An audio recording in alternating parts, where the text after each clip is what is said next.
আর কোনোদিন কোন অবস্থাতেই কোন সন্ত্রাস চাঁদাবাজিকে প্রশ্রয় দেব না,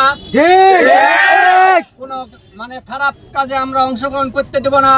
আমরা প্রতিজ্ঞা করে আমরা সেই আচরণ করব যে আচরণে মানুষ সন্তুষ্ট হবে।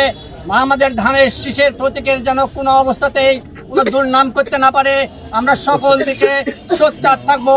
সামনের দিনে আমাদের সকল কার্যক্রমে, আমাদের আদর্শিক কার্যক্রমে ধানের শীষের যে আদর্শ, 31 দফার যে আদর্শ, সেই আদর্শ বাস্তবায়নের লক্ষ্যে আমরা ঐক্য হয়ে একত্রিতভাবে সর্ব জায়গায় সর্বস্তরে আমাদের অত্যন্ত প্রাণপ্রিয় সংগঠন বাংলাদেশ জাতীয়তাবাদের যে আদর্শ, সেই আদর্শ বাস্তবায়ন করে ধানের শীষকে সামনের দিনে আমরা অবশ্যই প্রতিটা নির্বাচনে ইউনিয়ন পরিষদ মেম্বার থেকে শুরু করে চেয়ারম্যান, উপজেলা চেয়ারম্যান, মেয়র, কমিশনার, সর্বোপরি ধানের শীষ প্রতীকের সেই আমাদের কাঙ্ক্ষিত সংসদ সদস্য পর্যন্ত প্রত্যেকটা নির্বাচনে আদর্শের ভিত্তিতেই প্রাণের টানে যেন মানুষ ধানের শীষে ভোট দেয়, সেই অঙ্গীকার ব্যক্ত করে ধানের শীষের আগামী দিনের জয় অবশ্যম্ভাবী এই ব্যক্ত করে আমরা ধানের শীষের উত্তরোত্তর উন্নতি কামনা করে জাতীয়তাবাদী শক্তির বিজয়